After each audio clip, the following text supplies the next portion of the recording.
Hello and welcome to the Build With Baer Workshop. My name is Pat Baer and I'm here, let me adjust myself a little bit. I'm here to build a model kit and to hang out with all of you. I'm going to go ahead and throw the Bear Cave, the logo, the site, the emote in the chat. If you're currently a subscriber, you can reply with those emotes. You get the sites if you're tier 2. Harold's here and Harold is hosting the stream, so I thank you, Harold. We all thank you, but thank you for hosting, Harold. We got Aristovan here. We got Hadel here. Welcome, welcome. Excited to work on this kit for you tonight. Working on the Jesta. Now, Lashbrook is here. Hey, Lashbrook. Now, if you didn't know, if you didn't hear, I put a poll up for everybody out there on Twitter and mentioned here on stream as well, saying, hey, I'm getting this Google AdSense money coming in. I'm getting a check. I finally hit $100 plus. They're going to send me a check or direct deposit, whatever. Dirty's here. Good evening. I got the payout from Google AdSense. Ooh,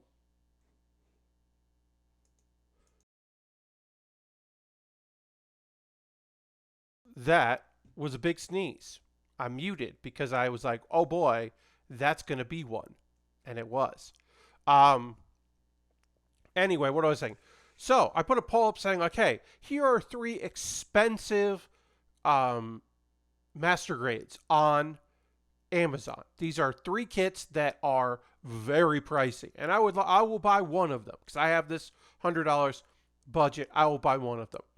And there was one that I liked and one that I was excited to, like, oh, I'll build that one. I'm like, oh, I really want to build this. And then one that I was like, oh, I don't really want to build that one too much. The one I liked because also the one I liked was the most expensive of the 3. Now, I didn't put pricing in of like, this is what Amazon has these 3 kits at. But somehow y'all knew that I should spend as much money as possible on this master grade. In fact, some of those money I've ever spent on a master grade, quite a bit of money. But we're building the Jesta, which is from Unicorn. It is based on the Jengen, which is from Char's Counterattack first seen in, and the main storylines through other series as well. This is the master grade. It was released in 2013, and you might know what that means. Very little English and no English in instructions. This is 2013. This was like, no, you're not going to get that. You're not going to get little info that's going to help you. You just have to know what you're doing. You got to know what those symbols mean. You got to know. You're lucky we tell you it's B1 and we put numbers in there. So yeah, it does have some cool art in it, which I appreciate. And of course, advertisements for other kits. But yeah, it looks pretty great. It's got some cool colors, and it does have some story stuff about like what it's from and all that. But this is a cool mobile suit. I just assumed all of them were always Japanese only. So, there are 2 things. One, around 2015, you started seeing more English in instruction booklets. It certainly had Japanese, but you started seeing more of that as the company started to not just it knew Bandai understood that it was an international brand, but that that there were people out there that it would benefit them, and it wasn't putting them out to do it. So it started around 2015, I would say. You started seeing that more and more. Also, there are international versions of kits. If you buy a entry grade kit, the instructions come in 3 languages in the same booklet, because they are marketing the entry grades or starters to an international audience. Often some premium stuff, some stuff you can only buy online or only available in Japanese stores, like I think the PG Unleashed, that's perfect grade, says Lashbook, RX-078 has full English even for the non-instructional bits of the manual. Yeah. If you buy a high grade from like 2019, it's going to be like the story of to build divers re-rise, which is cool. The older kits certainly didn't have that information at all. As I said, up to about 2015 or so. I haven't built a 2014 kit in a while, so my memory is fuzzy about that. But I know this is 2013, it doesn't. And I know a 2015 I built not too long ago did have English in it. And yeah, I mean, like, for the most part, it's fine because I know what I'm doing, but it's still kind of cool. Dirty says, did I see the Namco Bandai show is tomorrow after Nintendo? Wonder what Gundam stuff gets announced. Probably more One Piece Warriors. Yeah, I did see that Bandai Namco is having an event. I don't imagine we will see any Gundam stuff, although there was that live action Gundam series, so maybe there'll be a game associated with that. Also, Bandai, or Sunrise, I should say. Yeah, Jump Force 2. Sunrise does have a new anime coming out that is a mech anime, so there could be a tie in for that. Um, and maybe, look, if we're talking Pie in the Sky Gundam stuff, maybe that Iron Blooded Orphans mobile game will be out in English. Or it already is and I don't pay attention. I don't know. Jump Force 2, possibly, or, more for that. Yeah, I mean, I'm going to probably take a look at what they're doing, but it most likely, like, do I think there's going to be a Boruto video game? Sure, there's probably a Boruto video game coming out. Like, yeah, I actually don't know what else they could be announcing, but, I'll take a look. Yeah, we got Nintendo tomorrow. We are going to talk about some stuff tonight about video games because E3 is still happening. I didn't watch any press things that happened today or any of the Summer Fest, Games Fest stuff or anything like that. I didn't check out any of that.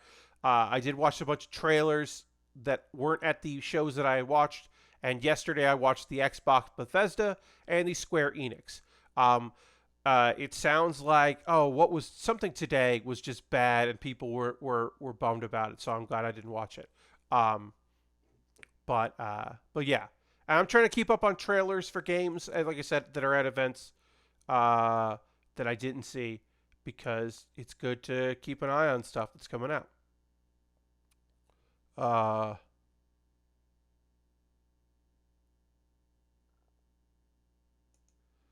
And okay. Still no mention of Final Fantasy was that 14 for Xbox after the announcement from 2019. Yeah.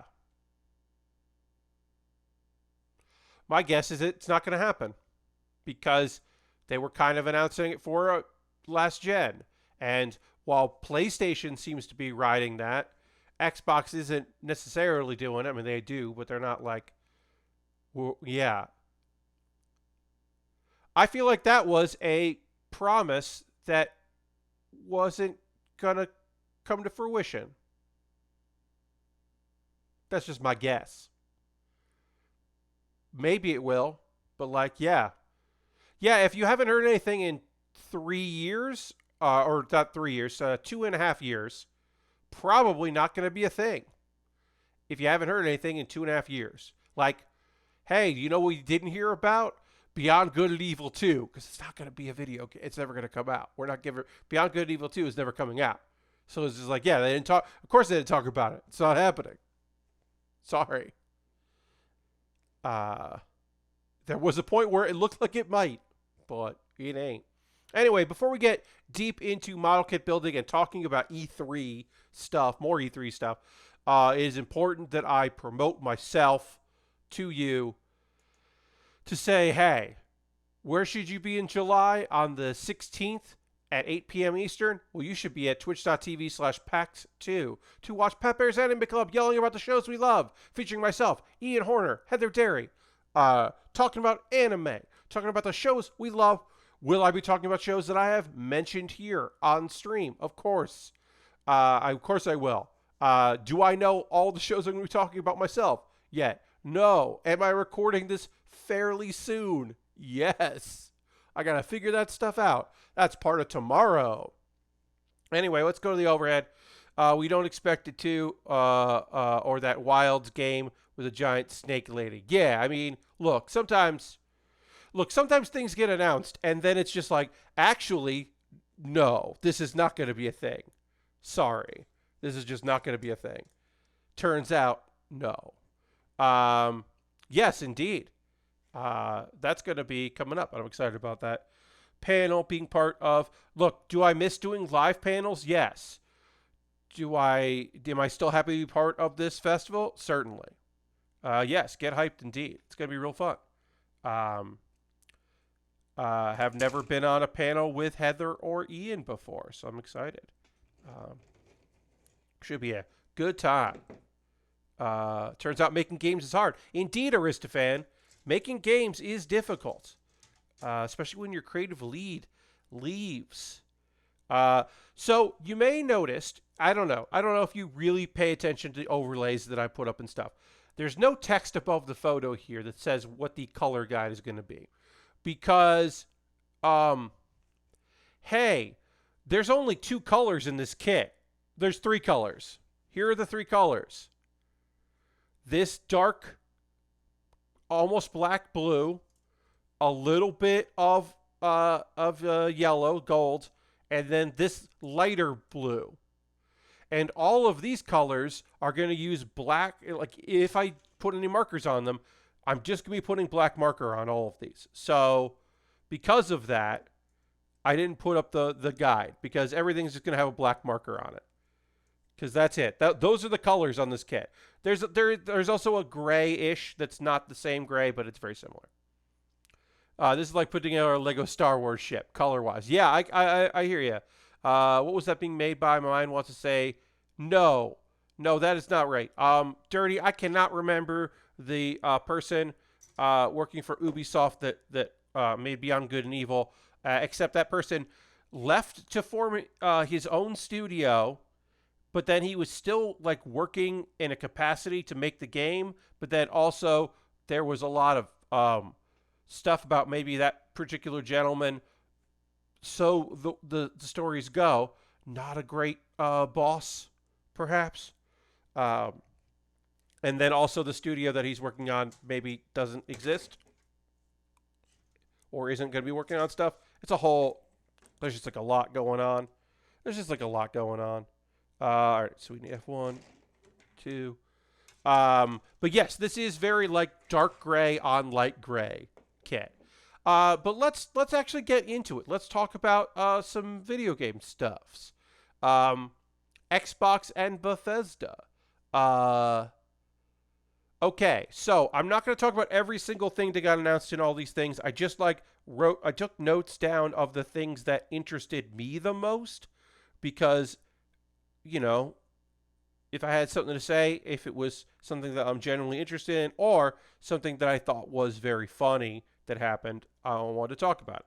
So let's get into it here. So many reasons to be happy with my Game Pass sub. Indeed. Yes, Forza. Yes, indeed. So Starfield. Starfield is going to be Skyrim or Fallout in space. It's going to be janky Bethesda nonsense. I'm going to get it on PC. I'm going to mod the hell out of it. And I'm going to have a real good time playing it, because I really like that kind of jank, and I don't mind it. So also, as I said, there will be, I am assuming, a very solid mod community out there. And so, sure, I will play that and I will have fun. Also, day one on Game Pass. Great for Game Pass, folks. Starfield should have been a sci-fi Garfield. I mean, look, it was right there. They could have. They chose not to. They made the choice. Was it the wrong choice? Yeah, maybe it was. Stalker 2. First off, Stalker 2 is the 4th Stalker game, because the other 2 sequels to Stalker don't have numbers. They just had subtitles. So Stalker 2 is the 4th game. And I don't have a problem with that. I think that's fine. I don't care that. But that is funny to say, oh yeah, yes, the 2nd Stalker game. Look, this looked very cool. I want to give them props for a very good trailer. Jumping from like stories and, ooh, can I trust this guy? Or, well, it takes all kinds, out there to make it work. And, not all the same type of dude survived and is thriving or surviving in this. Like, all of that was kind of interesting in a way that I was like, oh yeah, this is all kind of neat. this is not a game that I am particularly like, hell yeah, you know me and Stalker. Like, no. I played the first Stalker game, and I was like, okay, bullets. I do not like a bullet-based economy. I mean, it makes a lot of sense, but that doesn't mean I like it. I didn't enjoy the bullet-based economy of Stalker. All right, did I put this on right? See, this doesn't look like I put this on right. Well, maybe I did. Okay, if it goes like that, then. All right, yeah, I guess because it slides it open so you can get at the cockpit. Okay, that seems right, actually. Okay, I think I did this right. Now we're going to build the shoulder pieces, which are all H pieces, and we'll get that going here. H1 and H2. Great. Okay. Let's see. Sorry, going through this. Contraband is a co-op open world shooter that maybe is a heist game or maybe isn't. I don't know. Details are shaky, but the trailer was very good. Steely Dan. Did not think I would be hearing Steely Dan at an Xbox Bethesda stream. But great use of Steely Dan. And yeah, strong vibes. Good trailer. I have been waiting literal years to play 12 minutes. I have been waiting so long to play 12 minutes. I can't wait. I gotta do a bit in Stalker 1 where I ran into a visible monster in a sewer and just stopped playing, but the new trailer makes me think about making that mistake again. Hell yeah, Lastwork. Sometimes gamer mistakes, you're just like, maybe this one will work for me. Who knows? But yeah, 12 minutes. I really want to play it. It just seems fucked up and great in a way that I'm like, yeah. Let's see. What else I got to say? Psychonauts 2. I mean, yes. The Double Fine did a trailer, or not a trailer, they did a stream a couple days ago where they were playing some stuff and talking.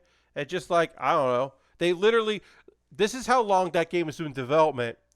They were like, and let's talk about FIG rewards. And I was like, what the fuck? Oh, that's right, FIG, the alternative to Kickstarter, where you could actually buy shares in a company or something. Nonsense. That Double Fine was like, or Tim Schafer was on the board of, and Psychonauts 2 was like the big premiere thing. I was like, oh, that's right, FIG was a thing. And I had a friend who worked there very briefly in between jobs. It was like, they paid him very well to do very little because there wasn't much to do there. And he left. I mean, according to him, he left because he was like, I need some challenges. This would be like a good, like almost retired gig, not like a main job. But yeah, I was like, oh yeah, FIG, that was a thing. Anyway, Psychonauts 2. I'm psyched about it. I love Psychonauts. Let's see. Party Animals. Party Animals appears to be gang beasts with weapons.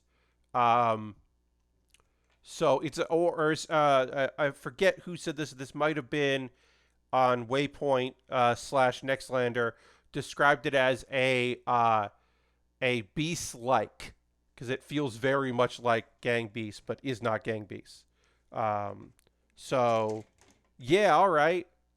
I feel like I will play that at a convention at some point. That is my definite guess. That is like the best I can say about that game is I imagine at some point I will play it at an event somewhere, but probably won't buy it because I don't live with people that play video games. So probably not buying any couch competitive or couch co-ops that are primary of that.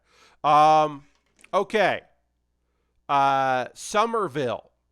I cannot tell you if I will be buying this game or playing this game because it does not feel like a game that is my vibe. But the trailer was very good.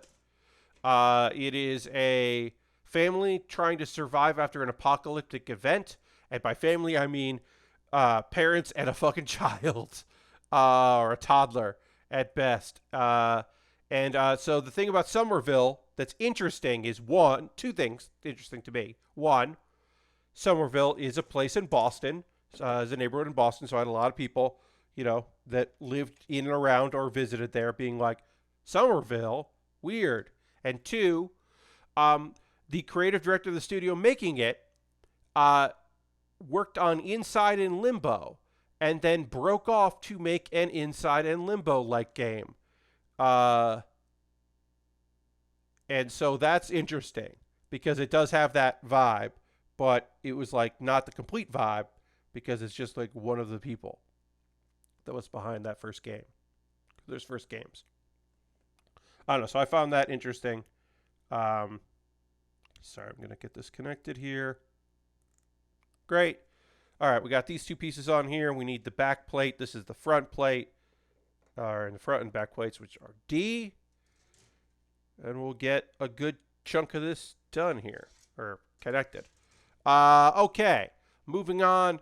Replaced is a side scroller with really great looking, like, it's like pixel art in a 3D space, and the lighting effects are very fucking good. The lighting effects in this game look phenomenal. I was thoroughly impressed with that. Don't know if it's like gonna be something I pick up, but I am interested in seeing more from Replace, because I think it just looks radical. The Outer Worlds 2. Okay, first off, big props, best trailer of E3. They made the trailer a parody of other trailers. And did the like, and this thing from the makers of, and this. And then you pull back and have the character, but not detailed because we're not done yet. And then the logo. It does the whole thing, and I was like, that's good. It was just good. It was funny. I thought they did a good job. Also, hey, I really liked The Outer Worlds, and I'm very surprised we are getting a sequel this soon, because I don't pay attention to how well games do, but it didn't feel like that. I mean, I feel like that game like scored well with like people, like some reviewers liked it, but I never got the sense that like it was a very popular like thing that people were like, fuck yeah, I'm so, yeah, I am pleasantly surprised that we are getting this game like now. Or, not now, but that a sequel is coming so soon and was announced. Because, yeah, I really thought The Outer Worlds was like a mess, but I really liked it. So I'm excited for Outer Worlds 2. Harold, I'm very happy for you, and I'm happy for other people that really like Forza. If Forza is your thing, you're getting another Forza game. It looks great. Looks like they picked a cool spot to have their festival thing happening. So that sounds rad. So congratulations on that. I hope you're very happy with it. And that you really have a good time with Forza. It is not a thing that I look for, but I'm happy for you. Lastbrick says, you never really hear how games sold unless it was very bad or like a hajillion copies. Yes, it has to be very good or very bad. Not like, oh, surprisingly all right. It's just like, holy shit, can you believe it? Or, oh no, oh no, oh no, oh no. Okay, so go like that. All right, now we're going to put some more components on this. Duh. Of course I am. So anyway, yeah, I thought that looks good. And then Redfall is the closing of the Xbox/Bethesda presentation. And like what appears to be Arcane is developing it. It's Arcane Austin. An open world shooter. You could play it co-op or solo, and you're fighting vampires and people have powers and you're fighting vampires, and it looked to be pretty damn good hair, is what I'm seeing out there from people who know better than me. And the main character looks fucking rad. and that rules. And again, because it's the internet and people made some people who suck ass unhappy, and that's great. So outside of the people who are like that, I did some people saying like that they didn't think it was a good like showcase, and I was like, well, if you didn't like this one, I don't know what to tell you, because this is the best one we had. Now, could Nintendo blow this out of the water? Sure. But like, that was a really good trailer. Yeah, I thought it was an excellent trailer. But like, up until now, I will say this: the best presser by far was Xbox Bethesda. Like, I don't know what else to tell you. Like, you know, yeah, there were some games that they could have talked about that they didn't, but they didn't talk about them, so that's all right. That Halo stuff, I don't care about Halo, but like that looked to be satisfying, and they looked like they were saying things that people were excited to hear. So I don't know. I don't know what else to say about that. Oh, this is supposed to fold out. It doesn't. Uh-oh. This is supposed to come out. I might not have built this right. Hold on. Yeah, overall, I thought like they just did a very good job of selling stuff that's coming. I mean, oh, okay, so it goes like that. That works. So it does do that. But how does this go in here?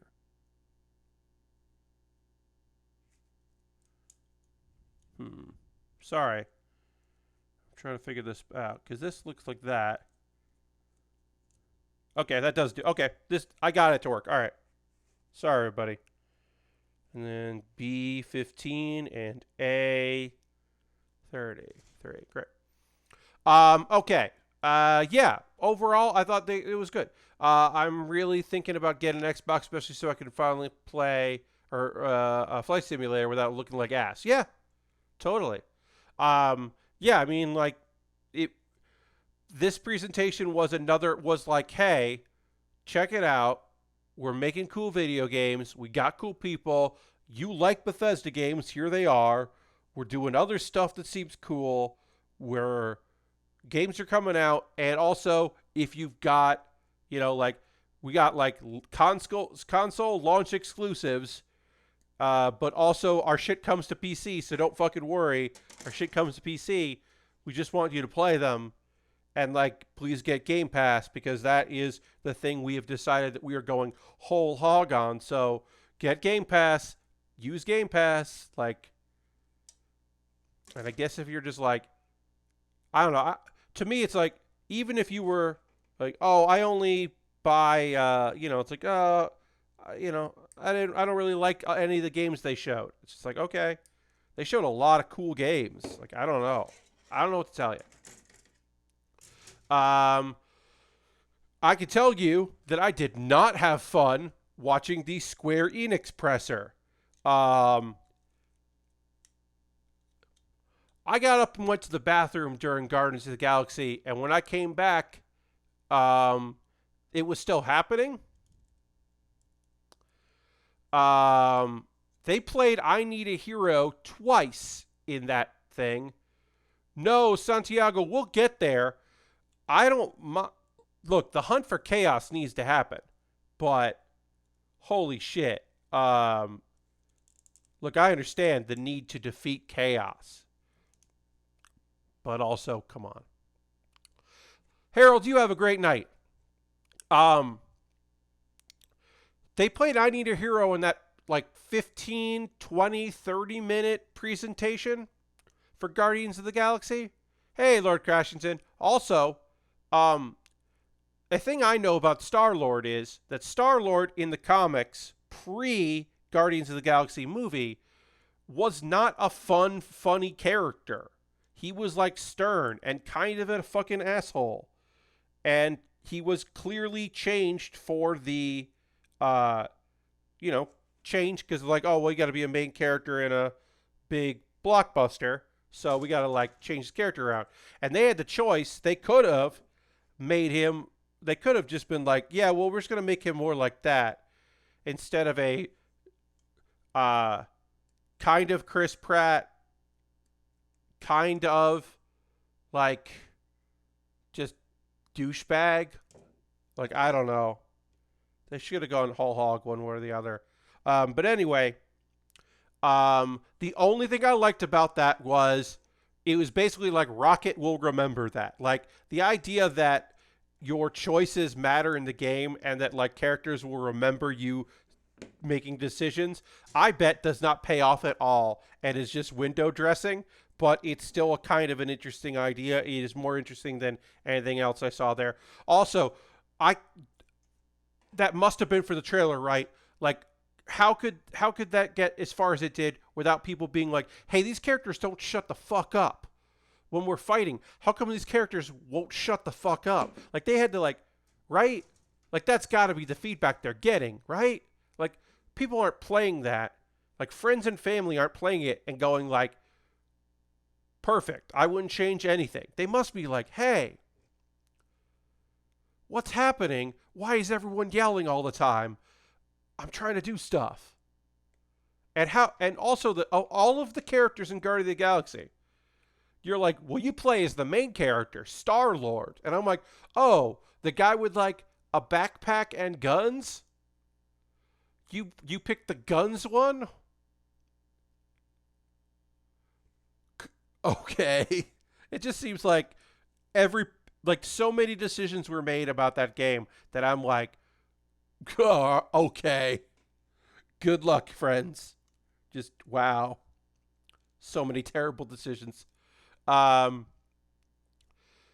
Final Fantasy collection. Now, I'm not going to talk about, well, they didn't show enough of it, but these screenshots that we took of that and compared to the other, I'm not going to get into that. I'm going to tell you that the Final Fantasy Steam ports are not great, and the Final Fantasy mobile ports are not good. So the fact that this Final Fantasy collection they basically were like, it's coming out for Steam and mobile, feels like a bad sign, and I will wait and see, because I would love to play 6 again, because my friend Sebastian just wrote a book about 6, and it got me thinking about 6 again, and I would really like to play 6 on my computer. But it filled me with, flip a coin and see how the latest Square remaster turns out. Yeah, I'm just, like, very nervous about that. Hitman. Sniper. Hey, so I played the Hitman games. I've played all 3 of the most recent Hitman games. I've enjoyed them. I play, they're a pat-only, no-stream shenanigans thing where I play and kind of, I have a lot of fun with it. I'm not the best at it, but I like it, and I like finding fun ways to make things happen. I like doing, like, I try on Master Mode. I'm not good at it. I'm very good at setting up accidents. I'm a big fan of that. Trying to knock people out and putting them places. If a level lets me poison people and do an elaborate thing so that they have to, run to a bathroom and then I could kill them in the bathroom, that's a great way to play Hitman for me. One thing I don't spend any time doing in Hitman is sniping. I spend almost no time as a sniper in Hitman, so the fact that they're making a Hitman game, well, first of all, it's not IO, it's because the way things are going there. I love more of that Hitman Go. Hitman Go was fun, Lord Crashing did. I didn't play enough of it. I didn't give it enough of a shot, but I did like what I played of it. But yes, this feels like bad. This just feels like a bad thing. Like Hitman Sniper. I'm like, that's not what I like about Hitman. That's the thing I spend the least amount of time doing. But okay, sure. Life is Strange is a series that I very much would love to like, but it's never clicked with me. I've just bounced off every Life is Strange that I have purchased, the side stuff, the main stories.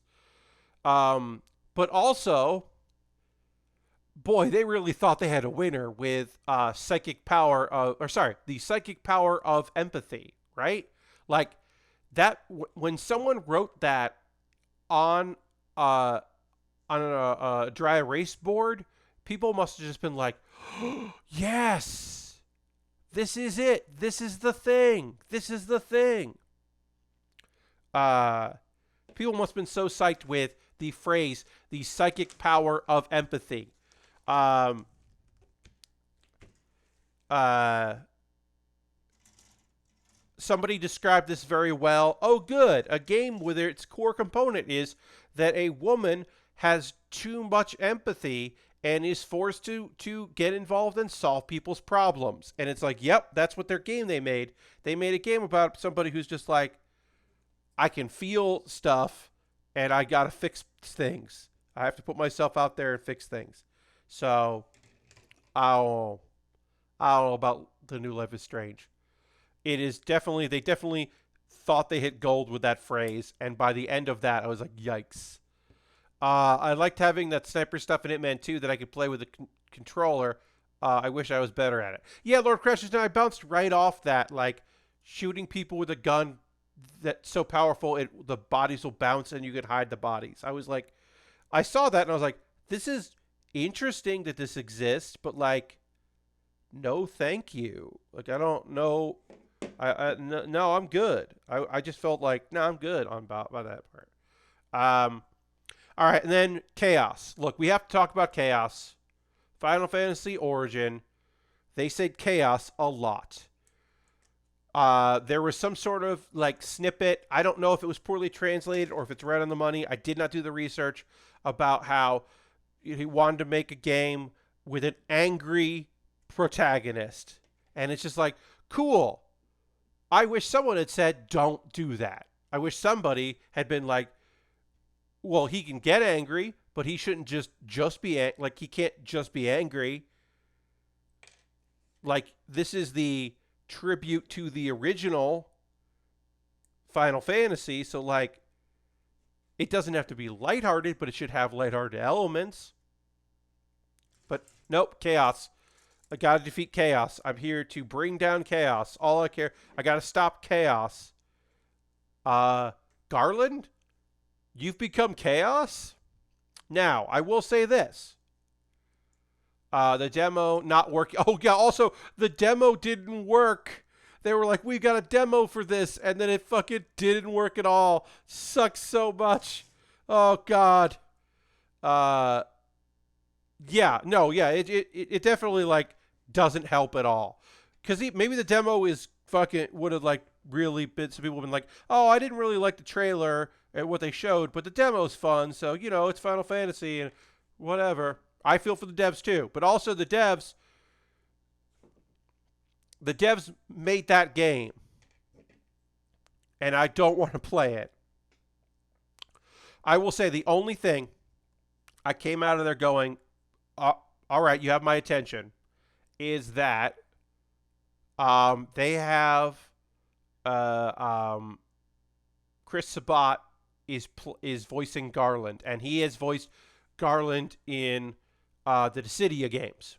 So, and some other things that I can't remember the names of. But in the Dissidia games, he has been that voice of the character, and they have him in this game doing it for the English, and that's good. And I think that is a great choice, because I'm sure he will do a fantastic job with that. And if you don't know, Sabat has done many voices out there. He is currently All Might. He has been Vegeta. He has storied career in video games and anime, and the fact that they didn't go with someone else, I'm very happy about, because I think that is when I heard his voice, I was like, oh, okay, cool. Well, at least they got that right. They got that going for them, which is nice. Yeah.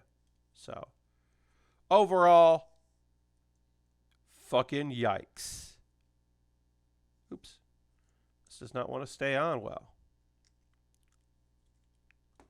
And that was Squeenix. That was Square Enix's presentation. And it was bad.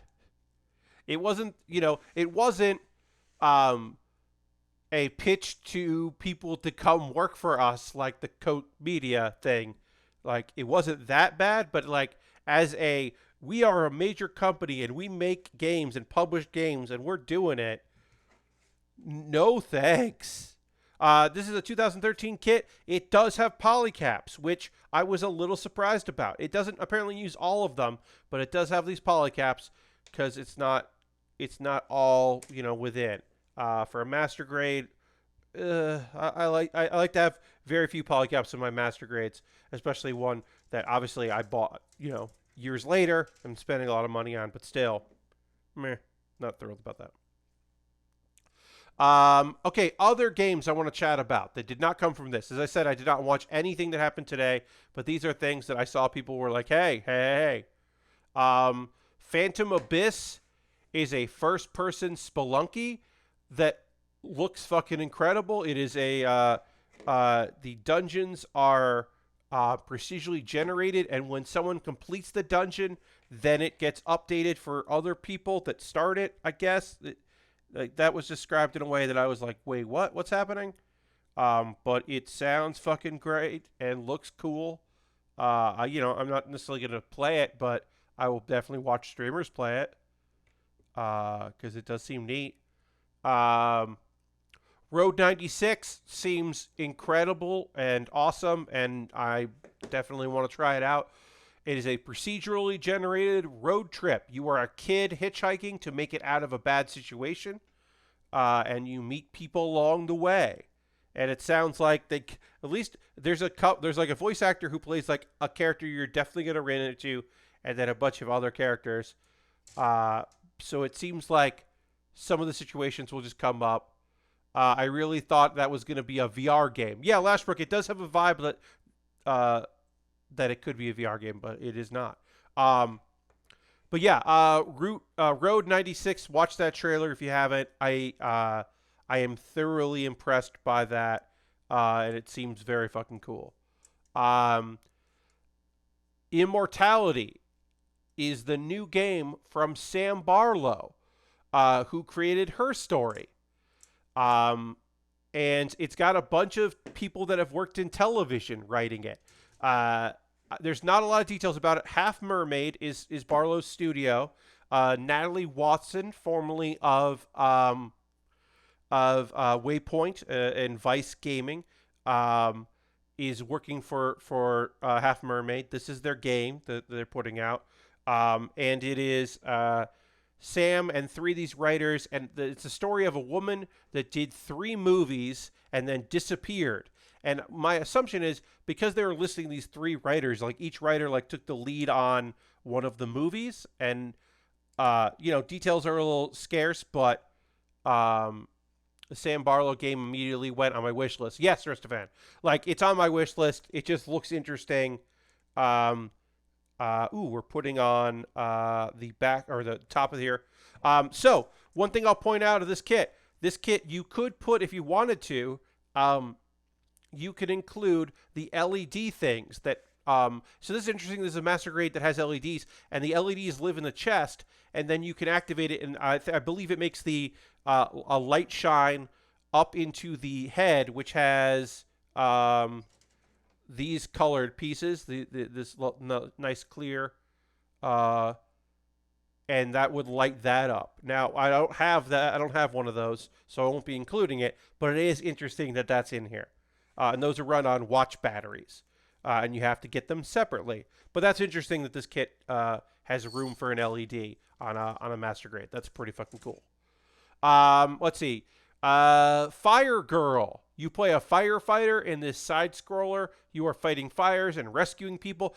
And it looked to me that part of the rescuing is like touching people and then they just like get rescued, which if that's the case, that makes me want to play it way more than, if it means it's finding people and not leading them to safety and having to have AI like follow you, that sounds awesome. That's what I was trying to say. Like, if that sounds great. It looks really cool. I'm interested in that. And that's all the games at E3 so far, like obviously there's Nintendo. I'll probably watch the the Bandai Namco, because there could be something cool. Um, but let me know, y'all, if you have any games that I haven't mentioned that you're like, ooh, I saw this at the Future Games thing, or oh, I saw this at Day of the Devs and it just really stuck with me, or this game isn't at E3, but they put a trailer out with the tag because people do that all the time. Like, let me know if there's something out there that you were like, this was a thing. Pat, you got to check this out. Because like I said, I didn't mention everything. I just mentioned the stuff that stuck out to me. Let's see. But yeah, for me, I'm excited for Hades, for some new consoles.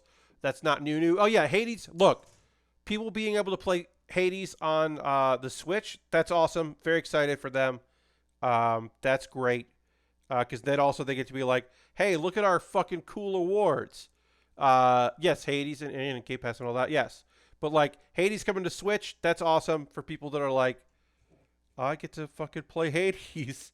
Oh yeah, so this is like, this does fit in without the thing in the bottom, but it is weird, because it does mean that this is going to be hollow without that in there, but it does snap in without it, and then you can also slide it out. But it does mean that below this part of the chest, there is just a hollow cavity that is there for that, and that is strange. But we're going to panel line this. We'll get a black marker out here. Hades was on the Switch. It got Xbox and PS4. That's right. Sorry about that, Aristofan. It was on there. I obviously didn't play it on the Switch, but that's right. I'm sorry. It's now coming out to other consoles because I played it on the computer. But yeah, that's cool. I'm happy for people that get to play that. Check that out. Yeah. That seemed cool. There, that were just good. Stuff coming out on other things. I didn't watch the limited games presser because it wasn't really a presser so much. It was just look. All this shit is an advertisement, but that was just like advertising like physical copies, like limited physical copies of games. Do I think it's nonsense that they are putting out a physical copy of like a Castlevania game for the original system it came out on? Yes, that's incredible. Am I going to get any of the things that they talked about? No. That's why I didn't watch it, because I was like, this doesn't affect me in the slightest. It's neat, but whatever. You put it on Switch, wonder if I might play it again on Xbox through the Game Pass. I don't know. Maybe you will. Maybe you'll give it a shot and be like, oop, I'm going to play this. But yeah, I'm excited for Nintendo. Here in y'all have told me, and then I saw it other places. There will be some Smash announcements, and those haven't leaked so far. Apparently, look? I don't think that if Nintendo is putting out, if they are indeed putting out a new or a Pro or whatever Switch, I don't think they're announcing it tomorrow. I think they're doing it at their own event. I think tomorrow is going to be some games we've already heard about. Maybe a new game announcement, but mostly just like, here's more info. I imagine there will be a you can get this now thing of like Animal Crossing stuff. There will be some Smash stuff, Zelda stuff. I don't think there's going to be any Metroid.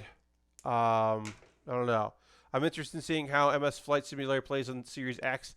You want to sightsee? Oh yeah, I can see that. But yeah, I don't know how that's gonna go. But yeah, I think that tomorrow's gonna be a fun Nintendo thing, and then then I guess I'll see how I can watch the Namco. I don't think anyone's gonna be co-streaming it that I know, but there might be some people out there doing it that I don't know. But yeah, for me, otherwise, outside of me doing that, like, sorry, I got an email. I got to check in here. Oh, cool. Yay. I got my my monthly payment for Twitch, so now I can pay a bill that I have to pay. Hooray. Twitch payouts. I'll talk more about that later, I'm sure. All right, we got the head unit here. Got to build this head because we finished the chest, which looks neat. I mean, it's a big master grade. It's going to be a big, nice, big kit. Should look pretty rad. They already said it runs at 30 frames per second, but TVs that support variable refresh rate can go above that. Okay, yeah. Let's see what I was going to say. Like for me right now, I'm working on a project I can't talk about because I have signed documentation. I have signed documentation that literally says you can say that you have signed this document and you cannot say what you're working on. So I cannot say anything about it. I will say that it is boring. There's a $350 flight stick setup coming for Xbox. Okay. I mean, if that's your main thing and you really want to play Flight Simulator, enjoy Flight Simulator with all the bells and whistles. But yeah, I can't say much about the thing I'm doing. I will say that it will just take up my time and pay me money, but it will not affect anything that I do here positively or negatively. But it is a thing that I'm hoping will happen and would be great if it does. And I guess that is like the most I can say right now is that, like, stay tuned on like me saying a thing later if it comes out. But specifically, it will not affect what we do here other than maybe me being busy as I come in. It looks like it does in the trailers because the game looks like a blurry mess on my PC. Well, there you go. Yeah, I mean, if it looks better on your Xbox than it does on your PC, then that sounds great. And obviously, if you got an Xbox, get Game Pass. If you don't have Game Pass, what are you doing? Get Game Pass. Let's see what else. I played so much more of Chicory. Now,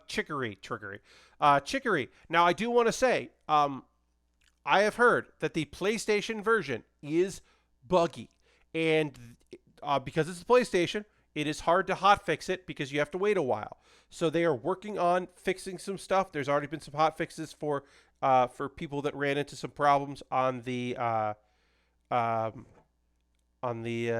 PC.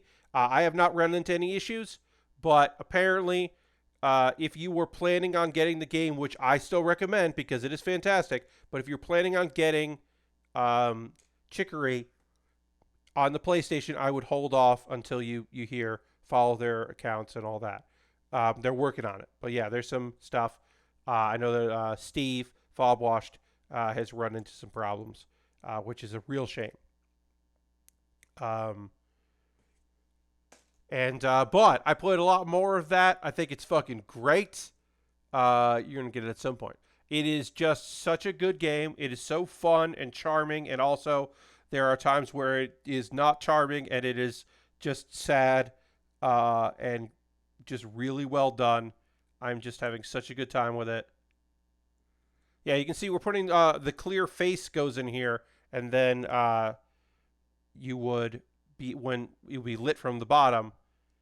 Because literally, you can see our connector, this piece that's going to connect to here, is clear so that an LED can shine through it, which is just like a very fucking cool choice. This is really fucking cool and weird, and makes me kind of want to get an LED thing. But if I could get one cheap, I'll get one because this will take a little while to build. So I'll look for one. I was not expecting this Batman discourse on Twitter when I got up today.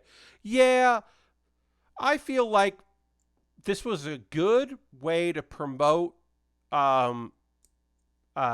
It's really funny though because it is literally blown up beyond talking. Like the Harley Quinn of this, the Harley Quinn animated series, which is for adults, has really gotten outshone by this like larger Batman talk, which is just like. Also, if you've watched the Harley Quinn show, I'm surprised about what they've let them portray Batman as, because Batman is a loser in that show. He's just like a complete and total, like, just like it's an interesting incarnation of Batman in the show. So it's very funny to be like, they're like, yeah, you could have him have like an awkward relationship with, and like, like a just like being a weirdo and like not maybe one of the least competent Batman I've ever seen. Um, but you can't imply or flat out state that he performs sexual act like that he like performs cunnilingus on Catwoman. I do want to point out also that there's just Batman in the comics has had sex with Catwoman on a rooftop like within the last 5 years. So it's like, well, Batman fucks. Like, we're definitely don't ever imply that Batman doesn't fuck, but definitely also don't imply that like he does like foreplay. It's such a weird thing that they were like, no, you can't say that. This is a strange, weird world we live in. It's so fucking weird and great, but also what? What are we talking about? How does this part go in? How does this fit? How does this fit in? He nearly married her. Yeah. There was a that's the line for DC. They're like, nope. But it is very funny. Just people being like, people who have written for Batman are like, Batman. Somebody, I can't remember who, but it's a comics writer, was like, I've written for Batman, and he does. He's got those little ears, and those are handles, and so he does. There was a long thing that someone wrote that was just like, also, if there are children watching right now, I'm sorry, but I do not say that this is for kids. My streams are certainly for cool kids that like their parents do not pay attention to what they watch on the internet. And if I'm the thing they're watching, that is better than many other things they could be engaging with. But also, I'm sorry. But yeah, someone was just like, look, obviously Clark Kent goes down on and all the time on Lois Lane. Like, there's no way she would put up with anything less. And it's just like, yep, yeah, no. These are all like obvious facts. Honestly, writer for Gotham. Yes, okay. It's such a cute discourse to have compared to other things. Yes, Aristovan, compared to other, in the light of all other, oh, I love that I lost viewers somehow in the last like 5 minutes. Like, I don't know if that's related, but if it is, good riddance. You came because you're looking up Gunpla, and then you're like, what? You don't agree that Batman doesn't do that? But compared to general comic book discourse, like comics discourse, this is incredible. This is incredibly just like, because it's just very fun to be like, people I know who are not known for talking about sexual things on Twitter.com, just being like, this is the time where they're like, hey, I'm sorry, but like, he definitely does. What are you talking about?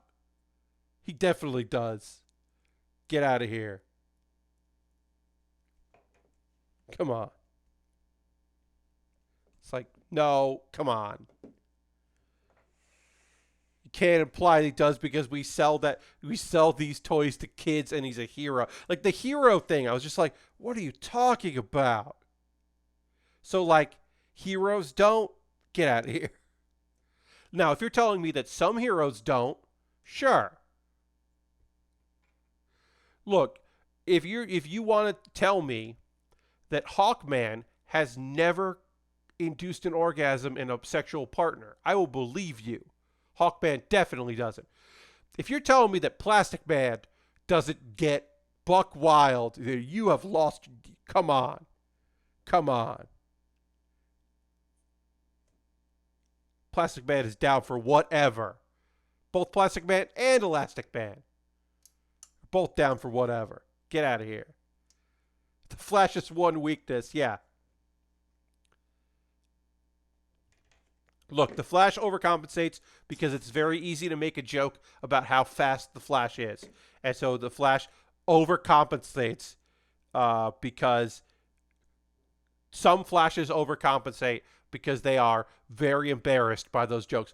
Wally West 100% just like does whatever. He just is like, I'm going full force because like, come on, y'all, you gotta understand that like I can't be having people joke about that. I take it very seriously.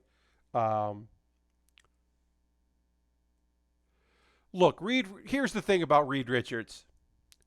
Like he, for all he has, he's not very imaginative in that department. Is my guess. Like he's just not. You know, like suggestions are made, and he's like willing to give it a try, but he's not like that's not an adventurous man. Like that's yeah, just boring. Yeah, just like fine. Like there's love in it, there's love behind it, but like not going for it. Well, not like there's not a part of his brain that's thinking about. Well, now that I could try that. Hey, did you ever think like, nah, that's not. But like, certainly like happy to be there, happy to be present. But like, yeah, I'm not saying that like every hero is just like, hell yeah, I am also very good at this because I am a hero. So here we go. Also, don't want to apply. He's last pro. God damn it. I'm not timing you out, but I am honestly considering it. I'm very much considering timing you out, Lastbrook, for that. Lastbrook joked, so you're saying he's not very flexible. And it's very good. It's a very good joke. It's a very good joke. We're going to finish this part. We're not going to finish the whole head right now because we do have to take a pause for the cause because I got to promote stuff. And then we'll get back into building. Keep working on this. And I got to talk about anime in the second hour because I got anime to talk about. Because, we get this part of the Jesta on here. And then we'll take a pause for the calls. We'll talk about some anime. And we will stop talking about which heroes and do not make things happen. And get going. All right, so we got a cover for the face. We got to cover this face up somewhat. Booyah. So you can imagine an LED light on here really making this look cool. But unfortunately, cannot do that on this kit because I do not have the LED thing. So there's literally one sticker on this, and it goes on the Scouter. So this kit comes with water transfers and dry transfers. And it also comes with one sticker, which fucking rules. That a kit in year 2013 that is a master grade literally comes with one sticker. It's tiny, but it's just one sticker. And then, like I said, water slides and dry transfers. I am very much considering trying to do a dry transfer. It's been a very long time. I'm not good at it. I'm somewhat okay with water slides. But I would like to give that dry transfer a shot because it'd be kind of cool. I might do that on like the shield or something. Okay, we are going to take a pause for the cause. If you're new to the stream, this is a chance for me to talk about ways you can support what I do here. If you've been here for a while, then like, yeah, I know. Like, you know what I'm about to say here. Okay, I gotta reply to that. Sorry. You know what I'm gonna say here, but yeah, I'm gonna talk about ways you can support what I do. All of this is optional. You are under no obligation to support me in this endeavor. Watching is great. If you want to give me a follow, so you know when I go live next, because you get that notification, that would be great. If you're feeling like I don't really have money to help you out financially, I get that and I understand that, and that's okay. But I'm going to talk about ways you can support if that's something you're interested in doing. First and foremost, if you're currently a subscriber, let's see the Bear Cave, the Lego, the Scythe emote in the chat. Scythe is a tier 2 emote, so Ristovan has that. using Cash Money or using your Prime Gaming token, because you link your Amazon Prime with your Twitch, allows you to support me here. $5 a month, you get emotes. You don't see ads before the stream starts. I have not had to go to sub chat only. If something happened, if we got raided by a large number and I got freaked out, then we would do something like that. But I'm not too worried about that. But yeah, thank you for everybody there. If you've been gifted a sub, because we had some gift subs this month, you can convert that to a regular subscription at any time. You won't get charged until your gift sub is up. Consider doing that. You could also gift a sub. You could join the gift sub leaderboard along with Silver and Aristofan. If you want to gift out a sub out to somebody, you could do that, and that would be great. I also have a Patreon, patreon.com/PatBear. I have a $1, a $3, a $5, and a $10 tier. If $5 a month on Twitch isn't to your liking, consider Patreon. We will get back to building soon, folks. Do not worry, because we got to finish this ad and do the only regular sticker on there. But I do got to talk about different things and different ways to support me. Now, I have a YouTube, youtube.com/PatBear. What's up, YouTube? If you're watching this after the fact, you can find all these links in the show description below the video. But I have a YouTube. You go to youtube.com/PatBear. Subscribe for free. Obviously, it's YouTube. You can do that for free. But also, you could join. You could become a member on my YouTube, and you get one video a day early every week, which I have to set up tomorrow because I got Tuesday. I'm a little busy tomorrow, but I'm going to send it out. Don't fucking worry about it. Every Tuesday, you get a video that normally comes out on Wednesday, but you get it a day early, which is neat. And anything I make through YouTube, through Patreon, through Twitch goes to me buying model kits and equipment. Also, if a monthly thing is not to your liking, you could do a one-time donation through various means. And all of that, which is coffee and Streamlabs and directly through PayPal, it goes into a fund and I buy kits. This kit right here, I was able to purchase because people have watched my videos. Now, some of those are my anime videos. Some of those are my panel videos. But some of those are videos where I talk about model kits and such. Those videos, I was able to eventually hit the threshold for Google AdSense and be able to pick up a kit. And I'm very, very pleased about that. Let's see. Other things before we get back into building that I want to promote. So I have an Amazon wish list. This kit used to be on my wish list, but then I was able to buy it with my own money. But if you would like to buy something, maybe you are aware that June 23rd is my birthday, which is a week from this Wednesday. And I'll be playing Jackbox in chat with you to celebrate my birthday. So make sure you know that. But if you were like, Pat, I'll buy you something off your wish list for your birthday, you can go to my Amazon wish list and buy something. I'll shoot a video about the thing you bought. I will talk about it on stream. This has been jumping around in price. There's the RX-78 Revive has been jumping around in price right now. I'm not sure, but I've got high grades. I've got master grades. I've got Lego sets. And if you buy something, it will come to me in the mail. I will build it on stream. I will shoot a video. It'll jump the queue, so I won't build the other stuff that I've got waiting for me to build, and instead I'll build your things first. Yeah, I got Lego sets. I got all kinds of things here.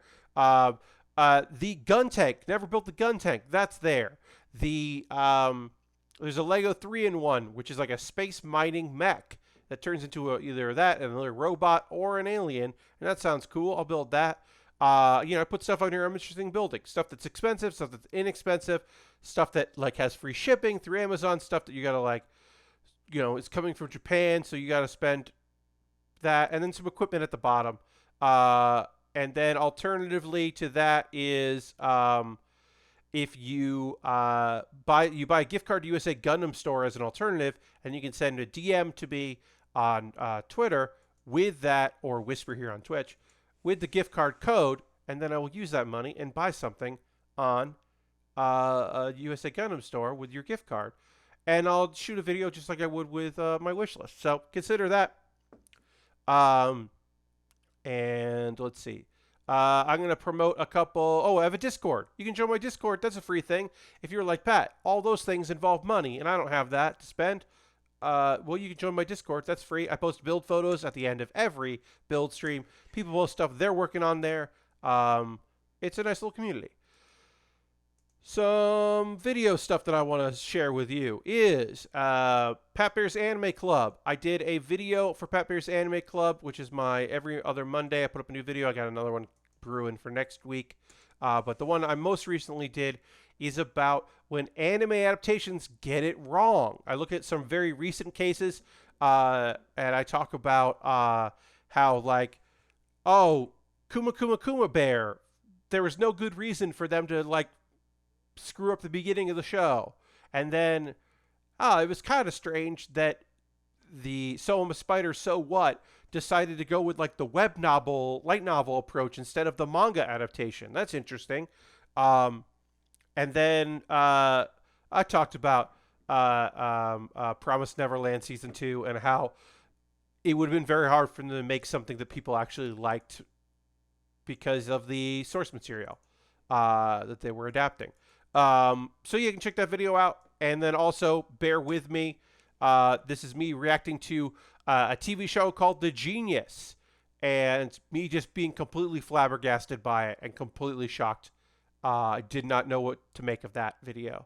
That source. So I watched that. Okay, we're going to get back into model kit building, and anime talk is coming. So let me get that. I'm going to drink a little water. I'm going to go to the overhead because sometimes I forget to do that. And there we go. And I'm going to drink a little bit of water. Stretch it a little bit. And then talk some anime.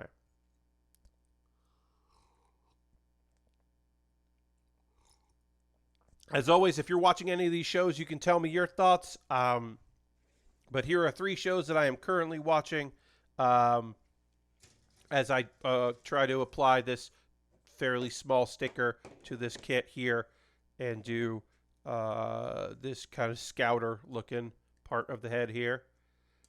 Scouter or scope, whatever you want to call it. I'll tell you about this episode. This was episode 100. The 100th episode of My Hero Academia. In the 5th season, 100 episodes. That's kind of awesome. That show, I believe, started airing in 2017. So, it's, double-length seasons.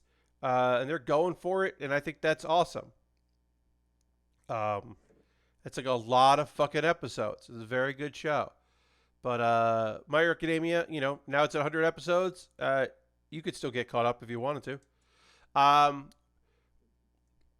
We just had this long, big thing where the different classes are battling. So, like, there was a little bit of, like, oh, we're going to be dealing with All for One shenanigans and Dobby shenanigans. And then they were like, okay, yeah, we're probably going to deal with that. And, like, but also, we got to deal with these students and their training. And it looks like the guy who his power is to brainwash people. It looks like he is going to be approved to move into the hero course next semester. But they don't know who he's going to, like, which class, 1A or 1B. We don't know. Don't know where he's going to end up. But it looks like he's moving over to that, which is cool. Ari,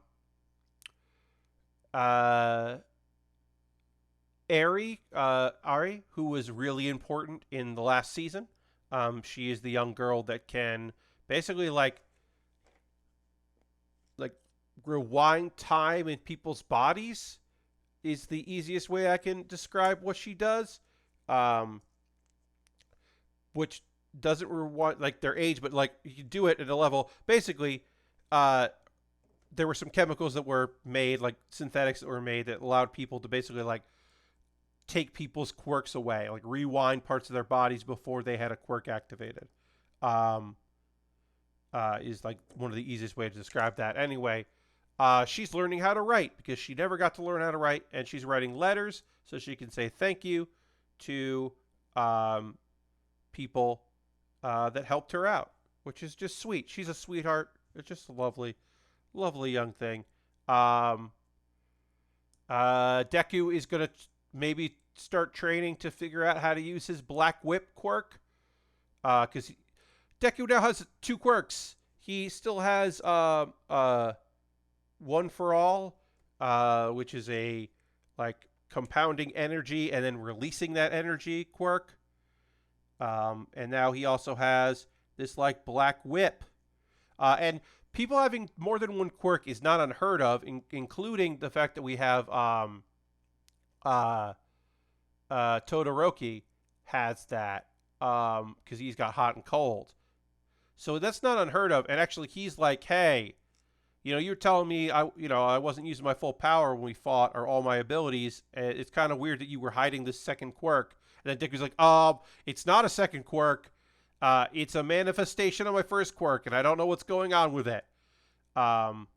Which is smart of him to say because we know, and he knows, hey, I might start developing all these other quirks that other people had. And that's going to be real weird if I start having like 3 or 4 quirks. Nobody has 3 quirks generally. So he's like, yeah, no, don't worry about it. I didn't lie to you. It's my quirk is being weird. Figuring out new stuff. I really like the idea of Class 1B hanging out at the dorm and hanging out with Class 1A. I thought that was cool. To talk about their training exercises because there are already some friends on there. Let's see. They do this thing that I was like, oh yeah, that makes sense. They try to have Monoma, the really annoying dude that can copy quirks. They want to see if he can copy Ari's quirk so that he can like teach her about it eventually, so she can use it safely.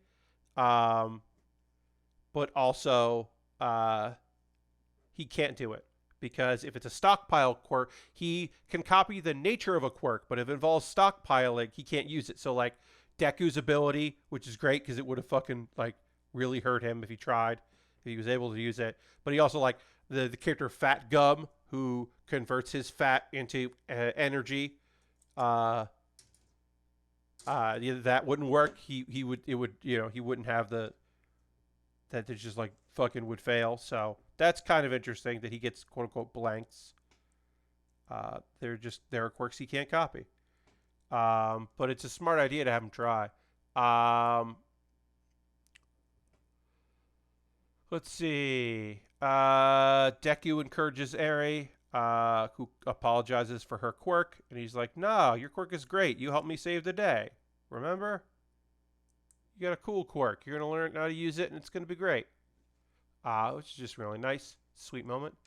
They're just kind of like cutting through a lot of like what could have been whole chapters in the manga. I'm not caught up with the manga, so I don't know if they're just like, hey, this is all like, we went through this really fast, but it's snowing because it's wintertime, and there's a whole thing where Sue,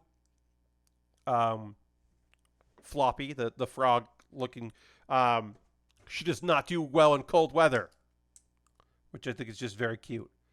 Also, Bakugo and Todoroki were trying to get their provisional licenses. They had failed the provisional exam, and they've been taking supplemental classes, and apparently they did it. So now they are now provisional heroes, and literally 30 minutes after they got it, they stopped some, I'm just going to call them pathetic, like definitely loser villains. And there was a kind of comment about how they're like, oh, wow, that guy's support unit broke. And he's like, of course, they're villains. Of course they'd have junky support units or support stuff. And it was like, oh, I feel like that's just not part of the episode. That feels like it meant something and is going to be a thing. So I imagine that like a support company is like the idea that a support company is also secretly making gear for villains is a thing that like feels like it could be the next thing that's happening. Because something bad's coming up. Like we're foreshadowing some badness. Let me just look ahead here. Great. All right, we did our head. Here's the head unit there. As I said, you could have an LED here that would somehow you could turn a thing and it would light that, but we don't have that. So instead, we just attach the head, and it still looks fucking cool, This is fun. This is still like this is a 2013 Master Grade. It still feels a little like, flimsy in some spots, but we'll see what happens when we start putting in other components. We're going to move on to the ARM unit, and that is the end of me talking about my hero, but I got more anime to talk to you about. Dragon Goes House Hunting. This was episode 11 of 12. It ends on a cliffhanger. Last episode, we were introduced to Nell, who is a princess who has run away from home, and she is now traveling basically to hide out and also go on this adventure where our dragon friend Letty is looking for a house and along the way Letty is adopted a snow eagle named Pip, and is basically an adorable little friend who really thinks that his papa is awesome. He thinks his papa is a great big cool dragon. But of course Letty is not that cool. I mean, Letty's trying, but just not that cool. So yeah, that happened. A giant genie shows up. His name is Nassim. And he is a literally giant genie who is like, hey, I work with the non-human Internal Revenue Service. He's just like, hey, you have not declared anything. Once you left home, you are now no longer a dependent, and so we got to find out if you owe taxes or not. Have you worked and blah, blah, and you've got a dependent and all this other stuff, so you get a tax credit. It's a whole fucking thing. Also, there's a moment which I really like where the genie is just like, your wife is excellent at pretending to be a human. Does a great job posing, in that form. And they're like, no, that's an actual human. And he's just like, what? What are you talking about? So they find a new place to go look at. Pip makes the decision, and it is an underground dungeon in the sewers, but the dungeon is right near the human capital city where Nell ran away from. So she's not too interested in that, but they're like, all right, well, this is where Pip wants to go, so this is where we're going. So they head there, and it is a training spot for heroes. It is a man-made dungeon, and there are monsters that work there, and they are technically government employees. So if he lived there, he could also have a job as a government employee, working as a dragon that the heroes can fight. So they're touring this dungeon, and this is there's a lot of jokes about how this is what humans think dungeons are like. So there's chests and mimics and all this other stuff. And I will want to point this out. This episode wasn't necessarily great or anything, but it did have one thing going for it, which was fucking fantastic. So I do want to point this out. I want to give credit where credit is due, because this was great. The music that played felt like it was NES background music. It felt like it was chiptune. Basically, they made some chiptune music for them doing this dungeon. It went into first person at one point, which is very great. It was really good, really solid, good gags about those old school Japanese console RPGs. Very good. Very, very good. Good jokes that I was pleased to see. There are traps and hazards. And then Letty, Pip, and Nell, separated from Daria, end up going up this ladder, and they end up going the escape entrance or exit into the castle, the royal palace, because Nell is a princess, and now they're in the royal palace, and that's not good, because if they're found, it's going to look like a literal dragon. Even though Letty is a pushover, a literal dragon is there, and that's going to be a problem for Letty. Not my favorite episode, Dragon Goes House Hunting. I do like the house stuff. I think that's fun. I do think Nell, she is just kind of fucking honestly mean to Letty.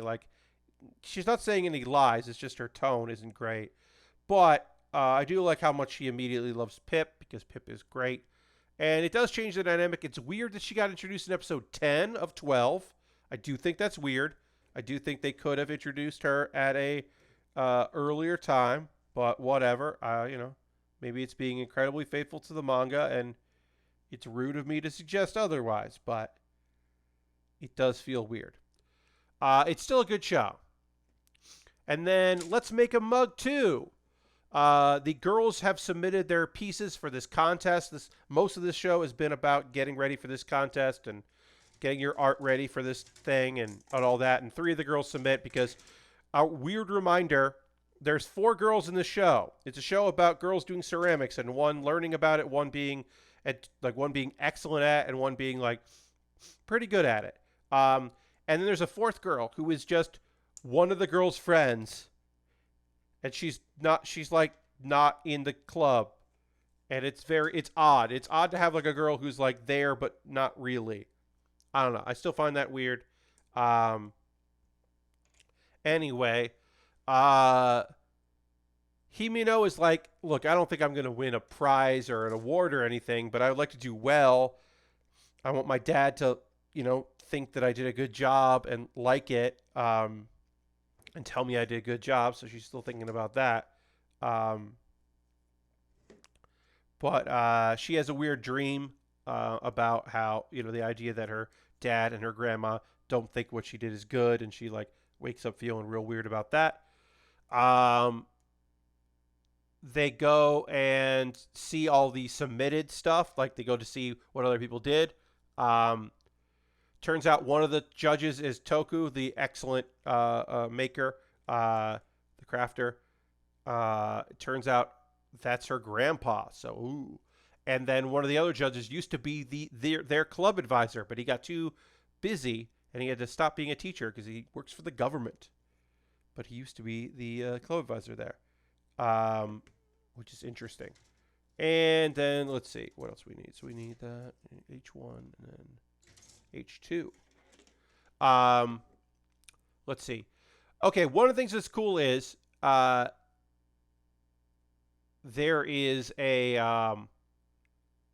a dual entry from high school girls, and so this isn't based on a manga, right? This is a wholly unique thing that they made. So they put in a reference to. I'll talk about the live action because there's a live action component where it's the girls, it's the voice actresses of the main 4 girls have this thing where they go around. They shot it all last year. They go around and see areas because this whole thing is saying hey, come to Tajime. It is the city famous for ceramics. Here's some cool shit in the city. Enjoy it. They went to a high school to meet real high school girls who are in a ceramics club, and 2 of them had a joint project they did together. And so they put those girls in the show, and that's fucking awesome. They put a version of what they submitted in the show itself, and the anime of these girls, anime versions of them. And that's fucking so cool. I just think that's such a nice touch. I'm gonna have to dig up some side-by-sides tomorrow and post that, be the characters based on these real girls. Because I just think that is an awesome touch. That is just I can't imagine being being hey, yeah, we're gonna be on this live action portion of this anime, talking about the ceramics we do, and then later be hey, we're in that anime. Remember that anime that interviewed us, with those voice actors interview us? Now we're in that anime. It's so cool. I just think that's rad. Let's see. Anyway, Himino is starting to feel better about her submission. We got one more episode. I hope. Look, I don't think she's gonna get any awards, but I hope that her dad thinks that the thing that she made is cool. And now we're jumping to the live action portion. The live action portion. This one is they're doing a curry cook-off challenge, and they're going to be eventually plating the plates that they made. They handmade these plates in the show, and then they went and what happened? Oh, they handmade them and then they painted them, and now they're seeing them for the first time. And everyone's happy with what they made, and then it's like, okay, and now we're gonna do a cooking contest. And they pair off, and they're using vegetables that they reference to, like, oh, these are the vegetables that we harvested, and I'm like, what? When did that happen? That apparently is a because there's a little note that is a DVD Blu-ray extra. So that is not part of this thing. This did not air on television. They're basically like promoting, like, hey, we got a Blu-ray, or if you want to get the DVD, you can get this thing where they go and harvest. And I was like, ooh, all right, cool. But anyway, they're cooking, and it doesn't seem like, I mean, literally one of the voice actors is just like, I live alone, so I don't cook that much. But they both made curry, and then they're gonna all eat the curry in the next episode. And that'll be the end of this, like, cute thing. I mean, like I said, this whole segment, the whole live action thing is just, the anime was definitely made in conjunction with the city. And this is just them, like, getting their money's worth by, like, trying to attempt to increase tourism. Also, I did want to point out, this is the thing that's odd to me. So the last episode, we realized that, like, some of this was shot I knew it was shot all in 2020 because when they walk around, people in the background are wearing masks, and some of the restaurants they went to, like, there'd be like one employee and they had a mask on. But they haven't been wearing them, the four actresses. But in this one, because they're preparing food, and the assumption in my mind is other people are going to eat that food, they're all wearing these, like, half masks that, like, go, like, they're in front of the nose. They don't touch the nose. There's a little plate to keep them in place, and they're clear plastic, and they cover, like, the face so that way that you can be expressive and can see them talk. And I haven't seen masks. I've seen, like, the full plastic thing that goes over your head, but I haven't seen these, like, half plastic things that feel like they're definitely developed, like, for the people that are making, like, content on television and stuff to be able to express themselves. And that was it just felt very weird. It was very strange to see that. So I wanted to mention that because I hadn't seen those things before. All right. What are y'all watching? We got some time left on the stream to talk about some stuff. Anybody engaged in anything? People just been catching up on E3. Anybody watching anything on the internets? Any more content that people are enjoying and want to talk to me about? I always like to hear what you're engaging in and liking out there on the internet. I did not watch the NXT pay-per-view from last night, but I did read the results because I don't currently have Peacock right now. Decided not to have Peacock for a bit. I'll probably go back to it. But I did not watch that, so I do not know what happened. Just E3, says Lashbrook. Watched Loki the other day. It was pretty good, says Dirty. Yeah, I have not seen that. I do have Netflix right now, but I have not seen, or not, it's on Netflix. That's right. It's on Netflix, but I have not seen Loki because I don't have HBO. But yeah, yeah, I didn't watch that wrestling show, but I read the results. I am excited for. Is WWE not on the free tier? See, that's the thing. I wasn't sure if it was. I know there's a free tier of Peacock, but I wasn't sure if you can watch things wrestling live. I don't know if you can only watch the archives or vice versa. Here's the thing, Lashbrook. I had Premium Peacock in a deal, and I was watching wrestling with that, and then the deal expired, and I have not tried to watch wrestling since. So I don't have a good answer for you, Lashbrook. You know what? I will let you know on Thursday because I will, I guess at some point, try to get that to work, and I will investigate. But I have not watched it, so I do not know. I've not tried. But I am excited for Cameron Grimes' inevitable face turn. It's happening. People were cheering for him because people like yelling to the moon. And I think that's just great. And so one day I hope he does indeed win the $1 million title off of LA Knight, which is just such a great name for a heel. LA Knight is a fantastic name for a shit heel. It's very good. Did a great job with that name. Just LA Knight is the name of someone you would like to punch.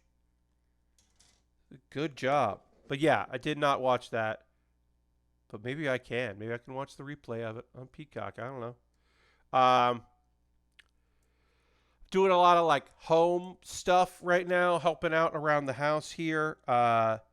Tomorrow I am putting on long sleeves because it will get cut up otherwise, and I'm going to trim the palm tree in the front yard. We got a palm in the front yard, and that thing needs trimming. It's just getting big, and I am not particularly looking forward to doing that because that feels like it is going to be a pain in my ass. So that's coming up. But yeah, I'm going to do that Wednesday. Hey, Wednesday. Please come to the stream. I am going to be doing Power Wash Simulator again.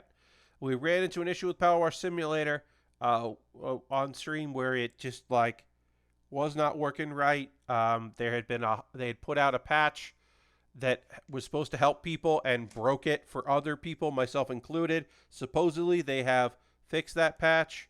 They hot fixed it. It's worked well for me. I'm going to do a test stream of it with like just to make sure that if I'm streaming, like it won't be something that you'll see. You'll see it on Thursday, or Wednesday, I should say, but you won't see it before that. I'm just gonna do like a test to make sure that it's doing everything it's supposed to be doing and works fine.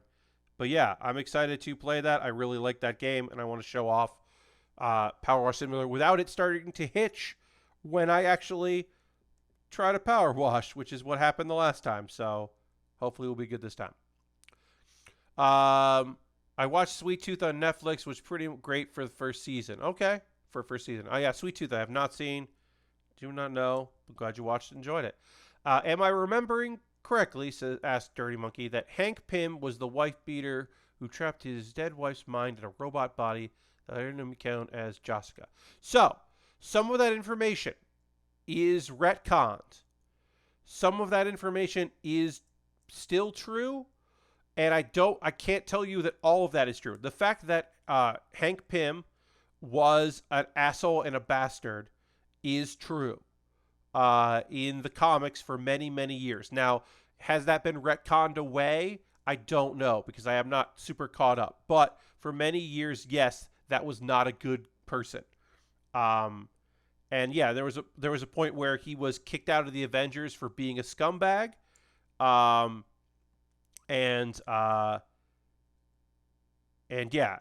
But if he is still currently that kind of a character in the comics continuity, I do not have an answer for you about that because I don't keep up with the comics.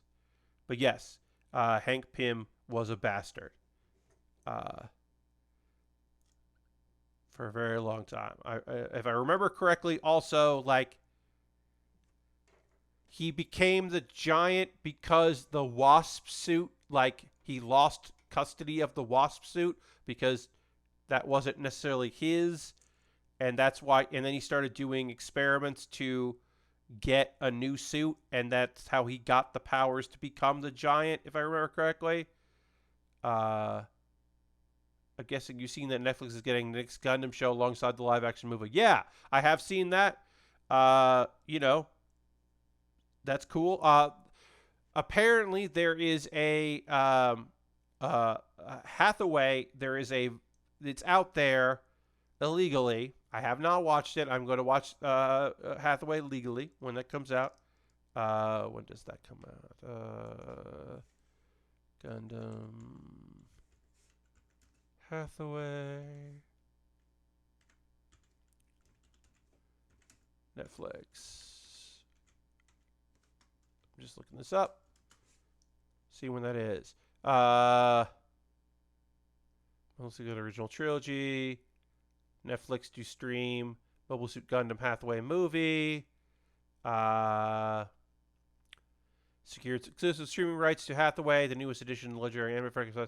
First of 3 movies that will adapt the Hathaway Flash, a novel that was written by Tomino, I should say. Let's see. July 1st. The movie was set to premiere June 11th in Japan. Yeah, so it's out, but it'll be streaming on Netflix July 1st. So, yeah, so they're getting the 3 Hathaway movies They made a big deal for that. And the first one is coming in July. Oh man, I think I'm remembering that Goliath was. Yeah, don't ask me anything about Civil War because I don't remember any of it. I don't remember a lot of the Civil War storyline. It's all kind of become whatever in my head. All right, so we now have this part of the arm done, and then we can add some parts here. We got some time left. Let's get it. We are making good progress on this kit. We have the chest complete. We have the head complete. This is, it's a master grade, but it's not, master grades are super detailed, but this isn't like the most detailed kit. Also, a thing about master grades is you can do not a fast job, but a fairly quick job with it because the parts are big, right? Like the tiniest part we had here was on the head, and it still wasn't that tiny. So you can get quite a bit done in a master grade. This is still going to be a couple streams, like don't get me wrong. But if this was a real grade, it would be taking me way longer because the parts would be very small and very specific, and I would be freaking out about doing it. So this is certainly quicker. Also, we're not like, there's not a lot to panel line.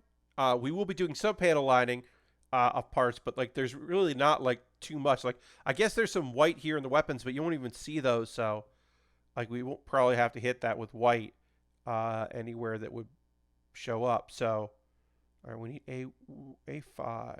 Where's A5? So we are certainly saving time by not needing like a ton of what do you call it? Of ink, a ton of paint to put on here. Okay, 5 and 6, great. Just look it up now. Do you remember Ragnarok was created by Reed and Stark? I thought it was the Osborne. No, I don't know. Yeah, I don't remember a lot about those particular things. Anyway, again, Wednesday, I will be returning to Power Wash Simulator. Be excited to try that out on Wednesday, so please come watch that. Thursday, continuing on this kit. Reminder that on the 23rd, which is a week from this Wednesday, that's my birthday stream, I'm going to be playing Jackbox with y'all. The 30th of June, which will be the last Wednesday of the month, I am doing I'm going to be doing my recap of the anime seasons because the season will just kind of be finished up at that point. So I will be doing my spring wrap up and my summer preview. Yeah, because I don't think anything's starting until I do that. So I believe like the first show might actually be July 1st, the Thursday, but I believe like the first couple shows are like the second. Let me check Annie chart and see. Check Annie chart here, and let's search by next airing episode. So yeah, the first thing they're listing starts in 16 hours or 16 days, not 16 hours, 16 days. So that's that's 14. Yeah, so it looks like the first shows are starting like the day I'll be doing that wrap up, but we'll be okay. What zone are you going to do on Wednesday? I just finished the kiddie playground. So, Dirty, I have completed everything in the early access, so I'm going to be jumping around. That's the plan, kind of showing off the different things. I'll be looking at some vehicles, looking at some zones, talking about the stuff I like, talking about how like I didn't enjoy working on the house. That is the Children's Theater, the Big Shoe. I do not enjoy that level. But I also like want to mess around in the skate park because that's just really fun. That's a fun level. But yeah, I'll be jumping around, showing stuff in there, doing vehicles, kind of going through everything. It's just a fun game, and I want to see that on Wednesday. But yeah, it looks like my wrap up, there will be most of the shows will be done. Last month, or not last month, last season, I do my wrap up like early because things were just gonna end. There was no break in between seasons, so I'm at the point now where stuff's gonna start wrapping up, and I'm gonna have to start making a decision about like what anime like that I didn't see am I going to start watching. Like, I'm slowly watching um, Tokyo Revengers because I bounced right off of that immediately. And I'll talk about that, in the wrap up. Maybe I'll talk about that like on a stream. But the short version is they made some choices that I think are really interesting and really compelling, but it's not the kind of show I want to watch. But I do think it's cool. The choices they made are cool choices. So I like that. All right, and we're going to leave this here. We are going to raid, folks. We are going to go give somebody out there, another streamer out there, a little bit of love and see what they're up to, because that is how we like to end every stream. So we always end with a raid. Again, as I said, my next stream will be on Wednesday, 9 p.m. Eastern. It will be a gaming stream, so come back for that. I'll be checking in with some with Power Wash Simulator and showing off all the kind of cool shit you can do. So we'll do that. And let's see, who do we got here? All right, we are gonna. Well, when did they? I like to look sometimes to see when people started streaming. If they said on Twitter like, "Oh, we're gonna do this." They did not. All right, so we are gonna raid Liz Star. Liz is playing Guilty Gear. And I have not seen a lot of Guilty Gear Strike in person. So we're going to go raid Liz Star. Liz rules. So let's go check that out. Liz playing a modern game. So that's cool. So we'll go give Liz some love there. So feel free to come on along this raid. Check out some Guilty Gear. Thanks so much for being here. Hope you have a great rest of your night. Again, please check me out on Wednesday. Because, it's always nice to have people there. And I will see you on the next Build with Baer as Liz plays a cool video game. Oh, this is Liz's first Guilty Gear, says the comments, which is great. So we're going to go check that out. Thanks for being here. I'll see you on the next one. Have a great night, everybody. Good night and goodbye, goodbye, goodbye, goodbye, goodbye.